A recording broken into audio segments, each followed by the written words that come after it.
alzarmi in piedi se si sente bene. Buongiorno a tutti. A nome dell'associazione Nino Carus, del consiglio direttivo, rivolgo a tutti gli intervenuti un cordiale saluto. Grazie per la vostra presenza. Un saluto affettuoso a Giuseppe Carus e ai familiari di Nino che sono qui presenti. Un ringraziamento particolare va alla Fondazione Banco di Sardegna, che ha sostenuto, che ha dato forte sostegno a questa iniziativa. E quindi un ringraziamento al Presidente Avvocato Arro, che non è presente perché impegnati nelle cose più importanti forse di questi tempi. I nostri ringraziamenti vanno anche soprattutto agli autorevoli relatori, l'onorevole Antonello Soro e Pietrino Sordi, protagonisti della politica di oggi e di ieri, che hanno vissuto con Nino, abbiamo ricordato in altre occasioni, nei convegni, esperienze e battaglie comuni.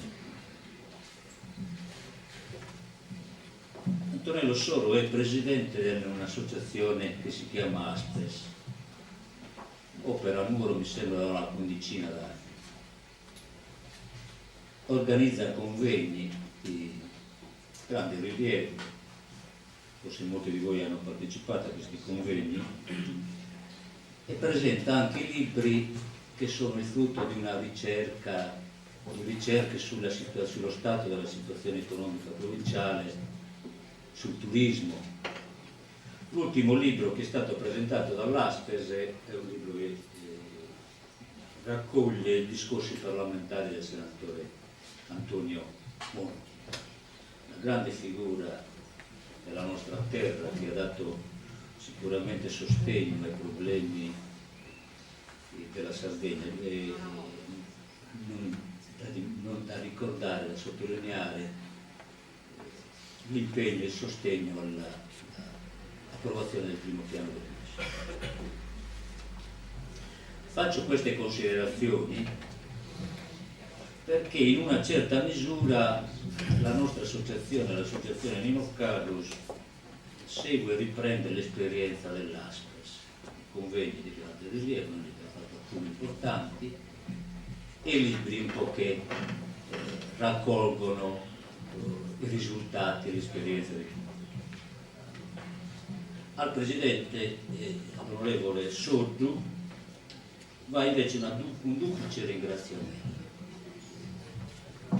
per la relazione che aveva svolto magistralmente nel convegno, che aveva proprio il titolo del libro, La figura del pensiero e l'opera di Nino Carus, e anche per l'introduzione che noi troviamo nel libro Scritti di Nino.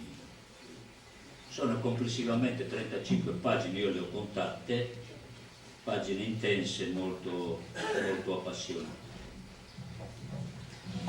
Voglio infine ringraziare tutti, politici, amministratori, uomini di cultura, altri, che a diverso titolo hanno contribuito alla pubblicazione di questi due libri. Io non li elenco perché sono molti, però è sufficiente scorrere le pagine delle due pubblicazioni per ritrovare queste collaborazioni. La figura, il pensiero e l'opera di Nino Carus, il primo libro, primo per i tempi di pubblicazione, non per l'importanza, raccoglie gli interventi di un convegno che noi abbiamo fatto in questa sala, che aveva proprio il titolo, come dicevo prima, della pubblicazione. Un convegno è un libro che raccoglie le riflessioni dei protagonisti della politica di quel periodo. Nella seconda parte invece troviamo gli interventi svolti durante l'inaugurazione dell'aula consiliare, che sta, come sapete, intitolata a Nino Carus, e rappresentata da una bellissima opera dello scultore di Bortigale Pietro Lomuso. L'editrice di questo libro io vi racconto alcune cose molto marginali, superficiali, quelle cose importanti le diranno l'onorevole Sordo. Mi limito quindi a queste considerazioni, brevi considerazioni su alcuni aspetti che sicuramente non verranno trattati più tardi. L'editrice è l'Eurografica dei fratelli Vitti, Umberto Giovanni, che come sapete opera nell'agglomerato di Tossilo. Non a caso abbiamo fatto questa scelta, perché molti ricordano che Nino Cadus ha inventato Tossilo, anche se poi attorno a questa invenzione ci sono state molte contrapposizioni. E ha inventato Tossilo e ha voluto impostato poi il suo sviluppo, purtroppo oggi caratterizzato da una forte crisi industriale.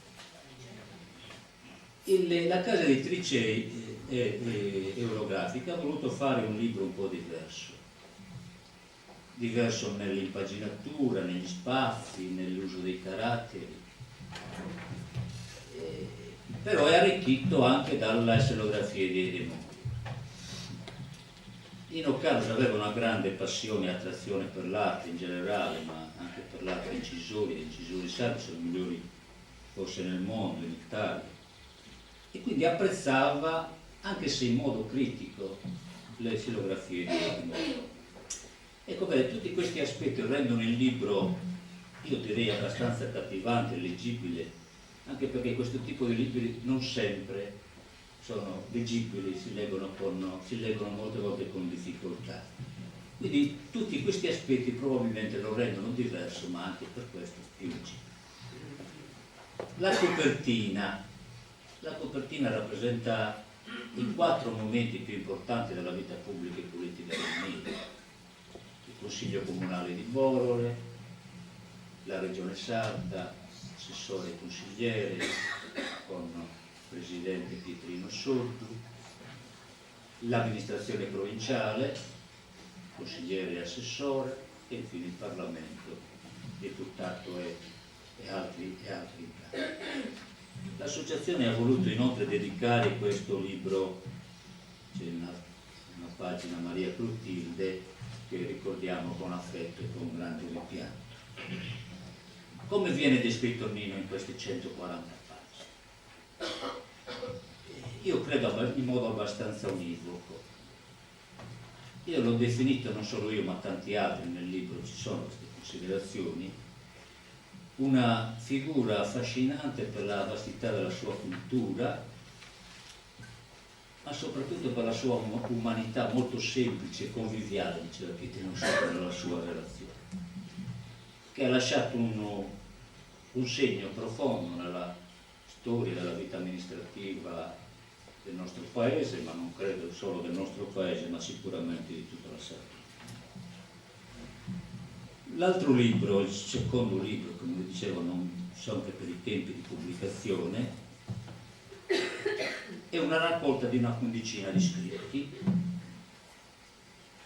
una rassegna di analisi, riflessioni e proposte che fa Nino, che ha fatto Nino, riferite soprattutto ai grandi temi dell'economia, dell'autonomia federale, della programmazione economica, dello sviluppo della Sardegna centrale e anche di Gramsci. L'ultimo scritto